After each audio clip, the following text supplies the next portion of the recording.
उत्तर प्रदेश अधीनस्थ सेवा चयन आयोग की ओर से, और इसमें कुछ वैकेंसीज़ हैं वन रक्षक और वन्य जीव रक्षकों के लिए। तो ये देखिए, वन रक्षक और वन्य जीव रक्षक के लिए एक मुख्य परीक्षा यहाँ पर आयोजित की जा रही है, और ये वैकेंसीज़ इस परीक्षा के माध्यम से फिल करी जाएंगी। इसकी जो विज्ञापन के प्रकाशन की तिथि है वो है 12/9/2023, यानी 12 सितंबर 2023 को ये विज्ञापन जारी हुआ था। ऑनलाइन आवेदन और आवेदन शुल्क जमा करने की जो प्रक्रिया है वो 20/9/2023 यानी बस अब से 2 दिन बाद ही शुरू हो जाएगी। ऑनलाइन आवेदन शुल्क जमा या आवेदन सबमिट करने की जो अंतिम तिथि होगी वो अंतिम तिथि है आपकी 10/10/2023, यानी 10 अक्टूबर 2023 इसको जमा करने की अंतिम तिथि होगी। शुल्क समायोजन, अगर कोई शुल्क में समायोजन करना पड़ता है, कोई करेक्शन करना पड़ता है, कोई एरर आ जाती है सबमिट करते समय, या कोई टेक्निकल इश्यूज होते हैं, तो उनको दूर करने के लिए जो अंतिम तिथि होगी वो 17/10/2023 होगी। तो बस 2 ही दिन बाकी हैं। परसों, कल का दिन बीच में है, परसों से ये आवेदन शुरू हो जाएंगे यहाँ पर, और आप इनके वेबसाइट पर जाकर ऑनलाइन आवेदन को फिल कर लीजिए, शुल्क को समय से जमा कर लीजिए। अंतिम तिथि 10 अक्टूबर है, लेकिन कभी भी आपको अंतिम तिथि के लिए वेट नहीं करना चाहिए। आप 20/9/2023 पहले ही दिन आप रजिस्ट्रेशन करवा लें, ऑनलाइन आवेदन पत्र भर दें, शुल्क जमा कर दें, और आपको वेट नहीं करना है 10 अक्टूबर तक का। तो ये पोस्ट है वन एवं वन्य जीव रक्षक। कौन कौन इन्हें भर सकता है, तो उसको देखते हैं। चयन की प्रक्रिया क्या रहेगी, क्या इसकी एलिजिबिलिटी है। एलिजिबिलिटी के लिए यहाँ पर एक चीज़ है, एलिजिबिलिटी के लिए यहाँ पर कुछ पॉइंट दिए हुए हैं। उत्तर प्रदेश अधीनस्थ सेवा चयन आयोग के जो ये विज्ञापन है, विज्ञापन संख्या 10, परीक्षा 2023, वन एवं वन्य जीव रक्षक के लिए जो वन्य जीव विभाग के अंतर्गत आएंगे, वन रक्षक और वन्य जीव रक्षक दोनों के ही जो पद हैं वो 693 और 16 पद हैं। यानी वन रक्षकों के 16 पद हैं, वन्य जीव रक्षकों के आपके 16 पद हैं। तो कुल मिलाकर जो पद होते हैं यहाँ पर वो 709 पद होते हैं। इन 709 पदों पर चयन हेतु भारतीय नागरिकों से आवेदन आमंत्रित किए जाते हैं। ठीक है, तो आपको भारतीय नागरिक होना चाहिए इसके लिए एप्लीकेशन करने के लिए। लेकिन इसके नीचे जो पॉइंट है इस पे थोड़ा सा आपको ध्यान देना होगा। तो ये देखिए, वन एवं वन्य जीव रक्षक की जो ये परीक्षा होने वाली है, इस परीक्षा के लिए आप आवेदन करेंगे, और आपका जो आवेदन होगा वो प्रारंभिक अर्हता परीक्षा यानी प्रिलिमिनरी एलिजिबिलिटी टेस्ट पीईटी 2022 के स्कोर के आधार पर होगा। तो जैसे यूपी में हर बार ये समय समय पर उत्तर प्रदेश से उत्तर प्रदेश में समय समय पर इस तरह की ये परीक्षा होती रहती है, प्री एलिजिबिलिटी टेस्ट। ये प्री एलिजिबिलिटी टेस्ट जो 2022 में हुआ था, उसका जो स्कोर है आपका, उस स्कोर के बेस पर ये परीक्षा में आपको अर्हता मिलेगी। तो उनका जो स्कोर कार्ड है, पीईटी प्री एलिजिबिलिटी टेस्ट जो 2022 में हुआ होगा, उसमें अगर आप शामिल हुए हैं तो उसके स्कोर के आधार पर, उसमें आपने कितना स्कोर किया है, संख्यात्मक स्कोर के आधार पर, उसके स्कोर के आधार पर आपको यहाँ पर सम्मिलित किया जाए। तो आवश्यक सूचना में पहली बात तो यही है कि कहाँ पर जाके करना है आपको आवेदन। ऑनलाइन आवेदन करने वाले अभ्यर्थियों के लिए आवश्यक सूचना है कि आप कहां पर जाके आवेदन करें। आवेदन करने हेतु ऑनलाइन आवेदन प्रणाली होगी, आपको ऑनलाइन एप्लीकेशन सिस्टम के थ्रू इसे करना होगा। ऑफलाइन फॉर्म भरने का कोई विकल्प यहाँ पर नहीं है। अन्य किसी भी माध्यम से प्रेषित आवेदन स्वीकार नहीं किया जाएगा। सिर्फ और सिर्फ ऑनलाइन का ही ऑप्शन यहाँ पर है। और आप ये ऑनलाइन फॉर्म भरेंगे कहाँ से, तो ये वेबसाइट है upsssc.gov.in। तो इस वेबसाइट से आप आवेदन कर सकते हैं। ओके, नेक्स्ट पॉइंट की तरफ चलते हैं, इंपॉर्टेंट पॉइंट, आवेदन की प्रक्रिया। आवेदन की प्रक्रिया किस प्रकार होगी, कैसे आप आवेदन करेंगे? तो ये जो आवेदन की प्रक्रिया है, अभ्यर्थी आयोग की वेबसाइट, तो वेबसाइट पे जाएंगे आप, जो अभी हम देख रहे थे वेबसाइट upSSC.gov.in, इसके पेज पर जाएंगे। यहाँ पर लाइव एडवर्टीजमेंट सेगमेंट पर जाना है आपको, और संबंधित विज्ञापन, जो यहाँ पर विज्ञापन है उस पर आप क्लिक करें, डाउनलोड करें, व्यू करें। डाउनलोड कर सकते हैं, व्यू कर सकते हैं, तो पहले आप डाउनलोड कर लीजिए पूरी की पूरी इन्फॉर्मेशंस, और जब आप पूरी इन्फॉर्मेशंस को ठीक से पढ़ लें, अंडरस्टैंड कर लें, उसके बाद आप आवेदन पत्र को भरने के लिए आगे प्रोसीड कर सकते हैं। वहाँ पर दिए गए दिशा निर्देशों के हिसाब से आपको ये आवेदन पत्र को भर देना है। ये कुछ कॉमन पॉइंट यहाँ पर दिए गए हैं जो ओवियस हैं कि अगर आप फॉर्म भर रहे हैं तो इन सब बातों का ध्यान रखें। आपसे अपेक्षा की जाती है कि आप विज्ञापन को सावधानीपूर्वक पढ़ेंगे, भली भांति समझेंगे, जो भी घोषणाएं, अहर्ताएं इसमें मांगी गई हैं उनका आप ध्यान रखेंगे, और विज्ञापन में उल्लिखित निर्धारित अहर्ता और शैक्षिक योग्यता आप जरूर धारण करते हों, तभी आप आगे इस फॉर्म को प्रोसीड करिए। किसी भी तरह की गलत इन्फॉर्मेशन या मिसलीडिंग इन्फॉर्मेशन आप फॉर्म में ना डालें।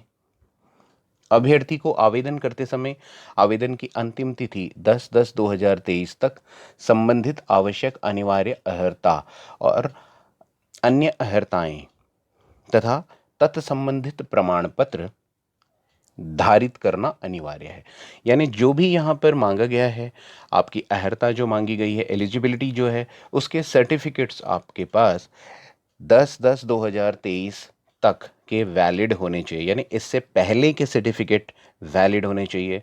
अगर इस तिथि के बाद, इस डेट के बाद आपकी कोई क्वालिफिकेशन या कोई डिग्री या कोई कोर्स पूरा होने वाला है और वो इस डेट के बाद पूरा होने वाला है, उसकी पूरा होने की अवधि इसके बाद तक जा रही है, तो वो वैलिड नहीं होगा। बाकी सब कॉमन पॉइंट है। आयु सीमा में छूट का पॉइंट है यहाँ पर, जो SC ST OBC और जितने भी तरह के जो कंसेशन हैं उनको ध्यानपूर्वक पढ़ लीजिए। अगर आप किसी तरीके के कंसेशन के लिए एलिजिबल हैं, किसी तरह के कंसेशन के लिए एलिजिबल हैं, तो उनका प्रमाण पत्र आपके पास होना चाहिए, पहले से आपके पास प्रमाण पत्र तैयार होना चाहिए। अगर कोई आवेदक EWS कैटेगरी में आवेदन करना चाहता है, EWS यानी इकोनॉमिकली वीकर सेक्शन, तो अगर इस प्रकार का कोई आवेदन आप करना चाहते हैं तो आपके पास आय से संबंधित, क्योंकि ये इकोनॉमिकली वीकर सेक्शन है तो इसके लिए आय से संबंधित प्रमाण पत्र मांगे जाते हैं, और ये जो प्रमाण पत्र हैं आपके पास वैलिड प्रमाण पत्र होना चाहिए, जो कि इस तिथि के बीच में बनाया गया हो, 1/4/2023 से 10/10/2023 के बीच में। क्योंकि ये जो सर्टिफिकेट्स होते हैं, जो इनकम रिलेटेड सर्टिफिकेट्स होते हैं, मोस्टली वो 6 मंथ की वैलिडिटी के साथ होते हैं। 6 मंथ के बाद वो ऑटोमेटिकली इनवैलिड हो जाते हैं कुछ केसेस में। हो सकता है सभी केसेस में ऐसा ना हो, बट मोस्ट प्रोबेबली जो इकोनॉमिक स्टेटस के लिए इनकम का सर्टिफिकेट बनता है वो एक्सपायर हो जाया करता है 6 मंथ के आसपास में। तो इसलिए अगर ये इस तारीख से और इस तारीख के बीच में, यानी 1/4/2023 से 10/10/2023 के बीच में अगर निर्गत किया गया है या जारी किया गया है, आपने सर्टिफिकेट को इस ड्यूरेशन में कहीं पर भी लिया है, तो आप ये कंसीडर हो जाएगा, आप इसे अटैच कर सकते हैं। अगर वो इससे ज़्यादा पुराना है तो शायद आपको दोबारा इस सर्टिफिकेट को इशू करवाना होगा।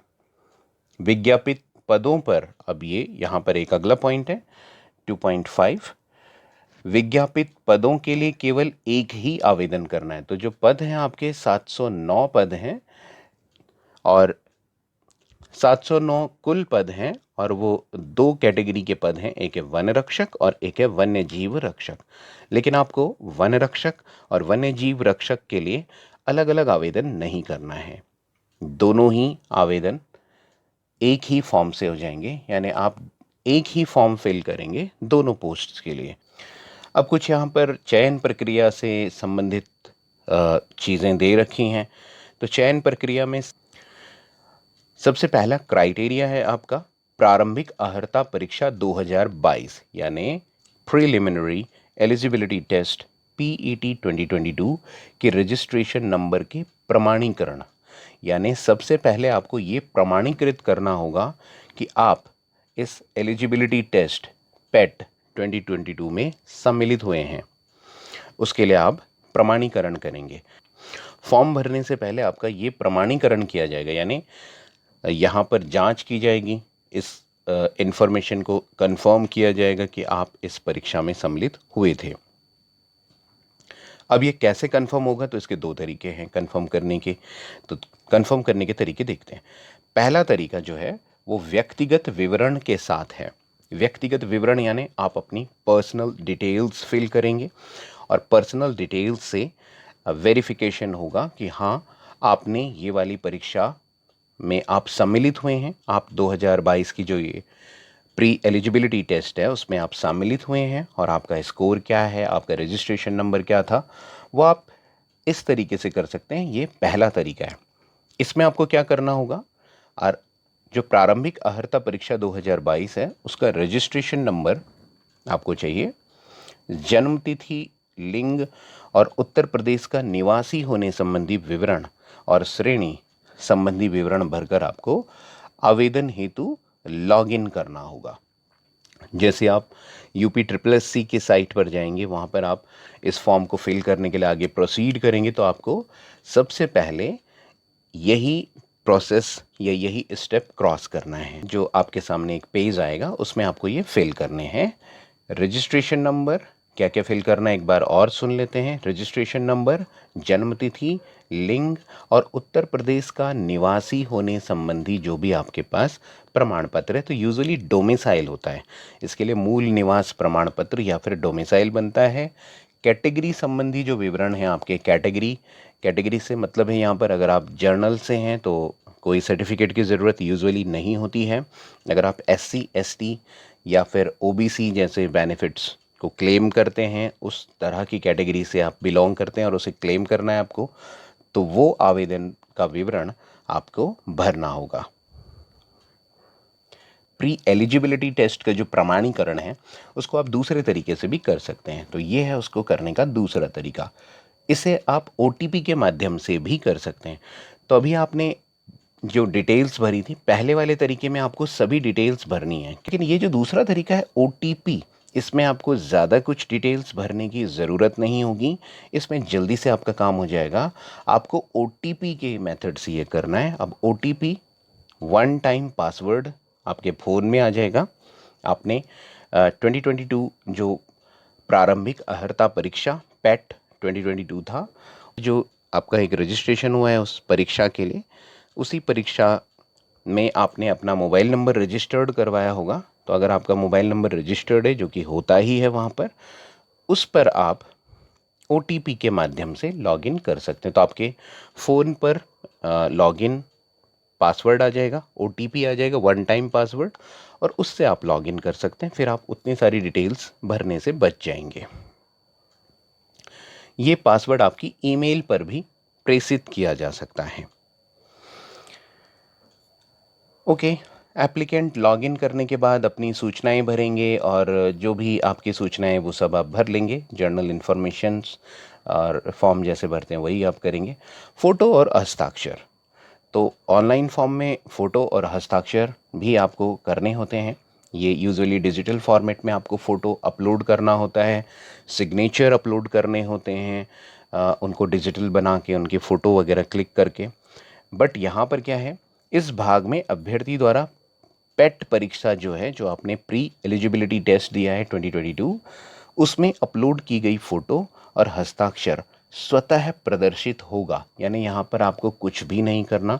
जैसे आप लॉगिन कर चुके होंगे तो ये पेज ओपन हो जाएगा जहाँ पर आपका हस्ताक्षर स्वतः ही प्रदर्शित हो जाएगा, और इसमें कोई संशोधन आप ना तो आपको करने की ज़रूरत है और ना ही आप कर पाएंगे। अलाउड भी नहीं है आपको कि आप किसी तरीके का अलाउ भी नहीं है कि आप किसी तरीके का संशोधन कर सकें। पहला पृष्ठ आपका फ़ोटो और हस्ताक्षर, यहाँ पे आपको कुछ भी नहीं करना है। जो आपका पेट एग्ज़ाम में जो कुछ भी आपने फ़ोटो और सिग्नेचर किए हैं वो ऑटोमेटिकली वहाँ पर आपको विजिबल होंगे। तो आपको मैच करना है कि ठीक है, आपका फ़ोटो है, आपके सिग्नेचर हैं, देन आप नेक्स्ट करेंगे और इसके बाद आप अगले पेज पर चले जाएंगे। कंटिन्यू बटन को क्लिक करके आप अगले पेज पर आ गए हैं।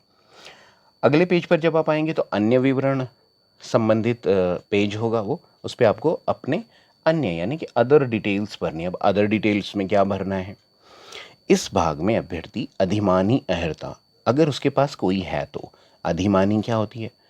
बेसिक जो यहाँ पर मांगा गया है, एलिजिबिलिटी आपसे जो बेसिक मांगी गई है, जो रिक्वायर्ड है, उसके अलावा अगर आपके पास कोई एडिशनल क्वालिफिकेशन है जिसका आपको बेनिफिट दिया जा सकता है, तो उसके संबंध में यहाँ इस पेज पर आपको यस या नो का विकल्प चुनना होगा। तो आपको यस और नो ऑप्शन मिलेंगे यहाँ पे, यस या नो में से आप कोई भी ऑप्शन चूज कर दीजिए।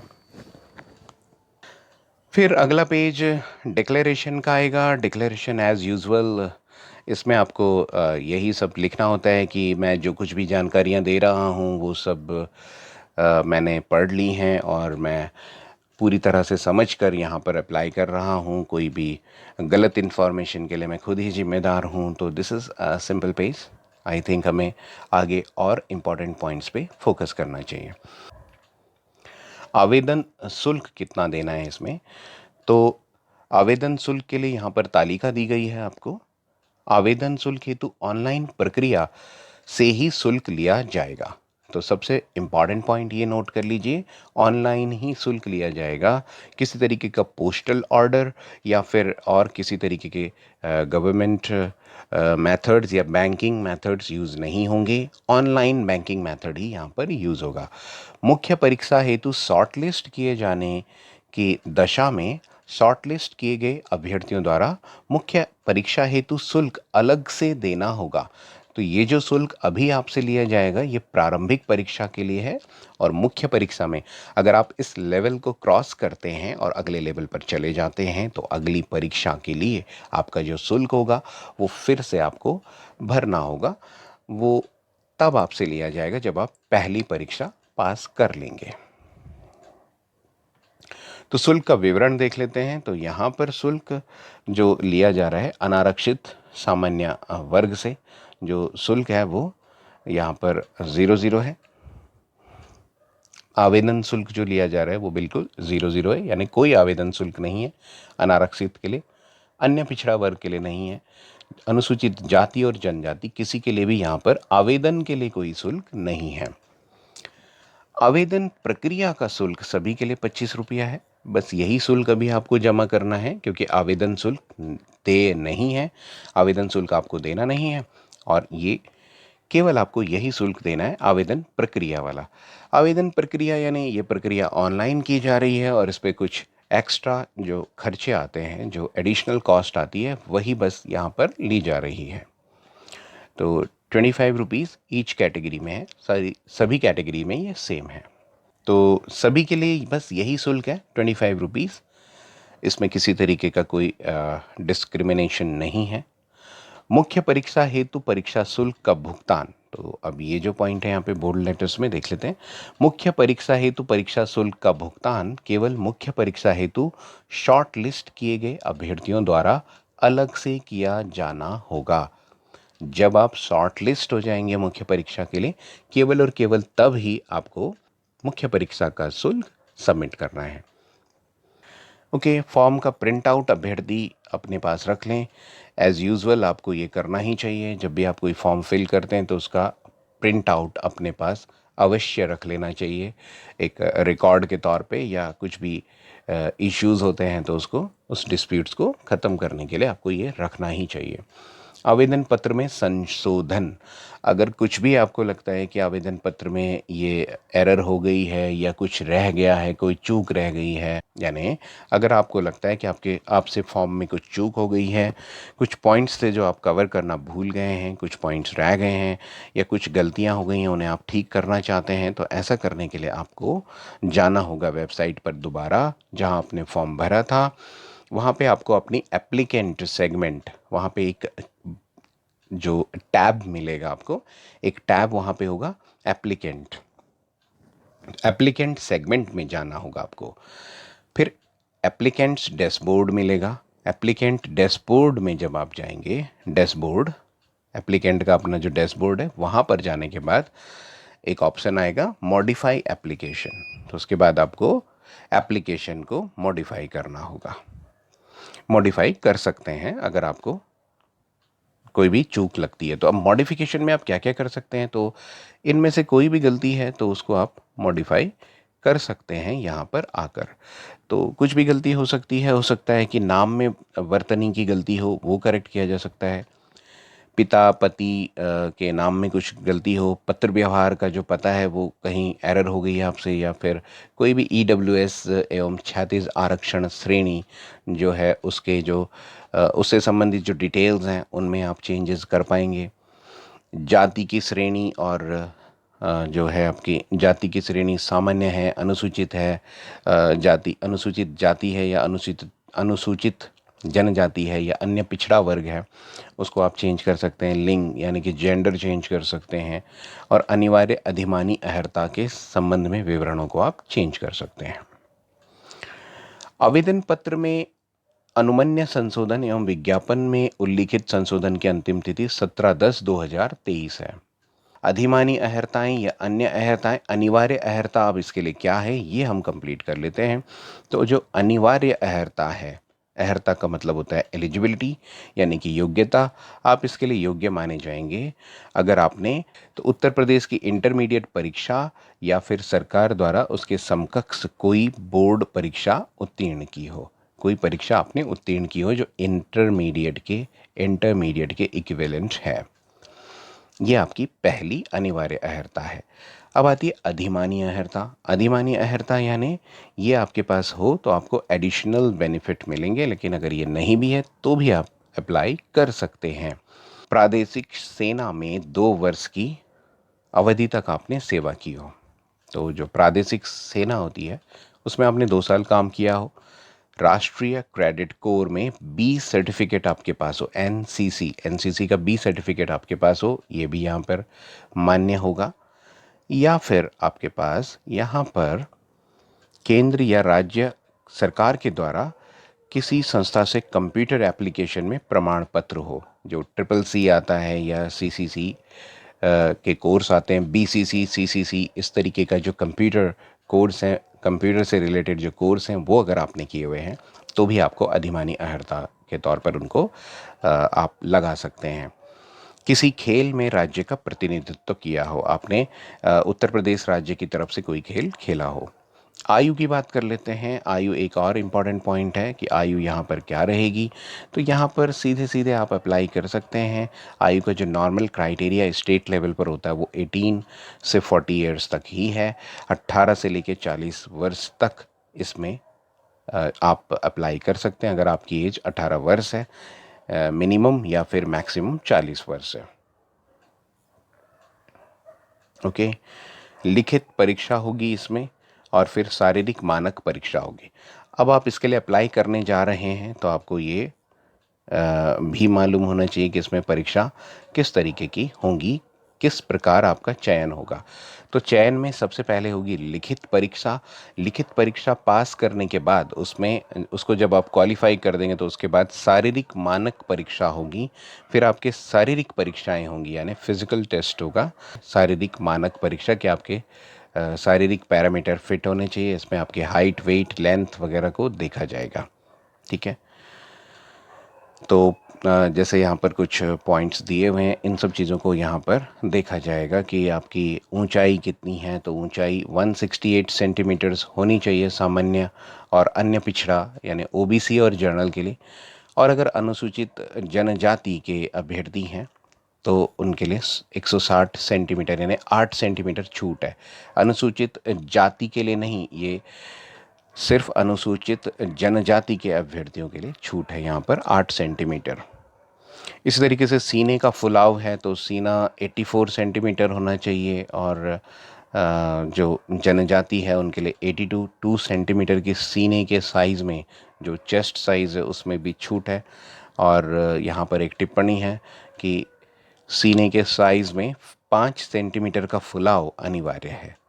तो जब सीने को फुलाया जाए तो वो 5 सेंटीमीटर फूलता हो। महिलाओं के लिए यहाँ पर फिर ऊंचाई है, महिलाओं को ऊंचाई के लिए यहाँ पर 152 सेंटीमीटर होना होगा। महिलाओं की ऊंचाई 152 सेंटीमीटर होनी चाहिए। और अगर वो अनुसूचित जनजाति की अभ्यर्थी हैं तो 147 सेंटीमीटर यानी 147 सेंटीमीटर्स आपकी हाइट इनफ है उनके लिए।